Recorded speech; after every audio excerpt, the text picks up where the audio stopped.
السلام علیکم ناظرین، ڈرامہ سیریل کیسی تیری خود غرضی کے 26 ایپیسوڈ میں آپ لوگ دیکھیں گے کہ شمشیر کی ماں ہسپتال میں بیمار پڑی ہوگی اور اس کی حالت انتہائی نازک ہوگی۔ پھر بابا صاحب سے اس کی یہ تکلیف برداشت نہیں ہوگی اور پھر وہ اس ڈاکٹر کو آپریشن کرنے پہ مجبور کرے گا جس کو انہوں نے باہر سے بلایا تھا۔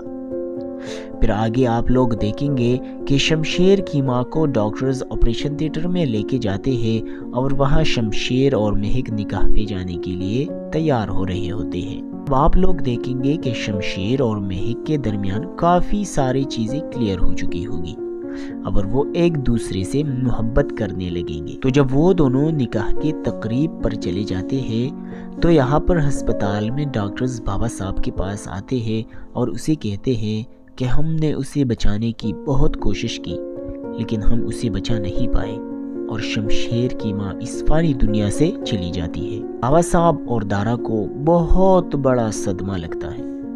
وہ دونوں شمشیر کی ماں کو گھر لے کے آتے ہیں تو اس وقت دارا اور بابا صاحب گاڑی میں بیٹھے ہوتے ہیں۔ تو دارا بابا صاحب سے کہتا ہے کہ میں شمشیر کو بلانا چاہتا ہوں اور یہ اس کا حق ہے کہ وہ اپنی ماں سے آخری بار ملاقات کر لے۔ تو بابا صاحب کو بہت غصہ آتا ہے اور وہ دارا سے کہتا ہے کہ اب کوئی بھی اس گھر میں اس کا نام نہیں لے گا اور اگر کسی نے بھی اس گھر میں اس کا نام لیا یا اس کے ساتھ کوئی رابطہ کرنے کی کوشش کی تو میرے مرنے کے بعد اس کو میرا چہرہ دیکھنے کی اجازت نہیں ہوگی۔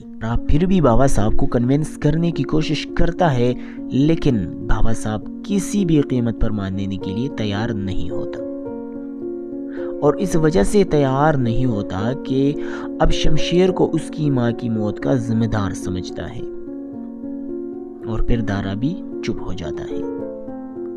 اس وقت شمشیر اور مہک نکاح کی تقریب پر پہنچ چکے ہوتے ہیں۔ اب یہ کیا سین ہوتا ہے کہ وہاں شمشیر نکاح میں ہوتا ہے اور اس کی گھر میں اس کی ماں کا جنازہ پڑا ہوتا ہے۔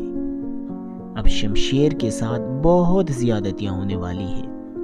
آگے اب شمشیر کو شادی میں کال آتی ہے، وہ بنا کچھ بولے پوری کال سنتا ہے اور مہک کو بنا بتائے وہاں سے چلا جاتا ہے۔ تو شمشیر کو وہاں سے نکلتے ہوئے مہک دیکھ لیتی ہے لیکن پھر بھی وہ غائب ہو جاتا ہے۔ ابھی تک شمشیر کو یہ نہیں معلوم کہ اس کی ماں کی ڈیتھ ہو چکی ہے کیونکہ وہ سیدھا ہسپتال میں چلا جاتا ہے۔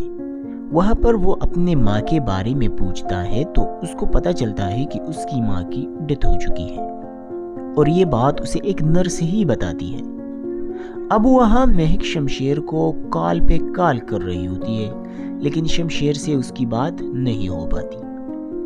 شمشیر سیدھا ہسپتال سے گھر کی طرف روانہ ہو جاتا ہے اور راستے میں بہت روتا ہے۔ جب وہ گھر پہنچ جاتا ہے تو وہ دوڑتا اپنی ماں کے پاس اندر جا رہا ہوتا ہے کہ دارا اسے روک لیتا ہے اور اس سے کہتا ہے کہ بابا صاحب نے تمہیں اندر جانے سے منع کیا ہے، لیکن وہ بھی ضدی نواب زادہ دلاور کا بیٹا شمشیر ہوتا ہے۔ دارا سے کہتا ہے میں ابھی اندر جا رہا ہوں اور دیکھتا ہوں کہ مجھے اپنی ماں سے ملنے سے کون روکتا ہے، اور پھر شمشیر اندر چلا جاتا ہے۔ بابا صاحب اسے دیکھ کر اس کے پاس آتا ہے اور شمشیر کو گلے لگا کر کان میں کہتا ہے کہ چلے جاؤ یہاں سے، مر گئے ہو تم ہمارے لیے، تم جاؤ اس عورت کے پاس جس کے لیے تم نے اپنی ماں کو چھوڑا تھا، اور پھر دارا کو اشارہ کر کے کہتا ہے کہ باہر نکالو اسے۔ تو دارا شمشیر کو باہر نکالتا ہے لیکن یہ سب ہوتے ہوئے شمشیر کچھ نہیں کہتا کیونکہ ماں کی موت نے اسے بالکل دیوانہ کر دیا ہوتا ہے۔ پھر شمشیر گھر آ کر بہت روتا ہے تو اس میں اچانک مہک آ جاتی ہے اور شمشیر کو روتا ہوا دیکھ کر بہت گھبراتی ہے۔ وہ جلدی سے شمشیر کے پاس جا کر اس سے پوچھتی ہے کہ کیا ہوا ہے، تو شمشیر اسے ساری بات سمجھاتا ہے اور بہت روتا ہے۔ پھر مہک اسے بڑی پیار سے سمجھاتی ہے، اسے دلاسا دیتی ہے لیکن شمشیر ٹوٹ چکا ہوتا ہے۔ اب اس کے بعد بابا صاحب ایک اور گیم کھیلنے جائے گا تو ظاہر سی بات ہے جب اتنا بڑا آدمی کسی کے ساتھ کچھ برا کرنا چاہے گا تو پھر وہ ضرور کچھ کر کے ہی دم لے گا۔ اب بابا صاحب کی زندگی کا ایک ہی مقصد ہوتا ہے، اب اور وہ یہی کہ چاہے کچھ بھی ہو جائے، کچھ بھی کرنا پڑے، بس شمشیر اور مہک کو جدا کرنا چاہتا ہے۔ اب بابا صاحب جو گیم کھیلنے جائے گا، کیا وہ اس میں کامیاب ہوگا یا نہیں؟ تو یہ دیکھنے کے لیے میری اس یوٹیوب چینل کو سبسکرائب کریں، تاکہ جب بھی میں کوئی نئی ویڈیو ڈالوں تو آپ کو سب سے پہلے اس کی نوٹیفیکیشن آئے۔ شکریہ۔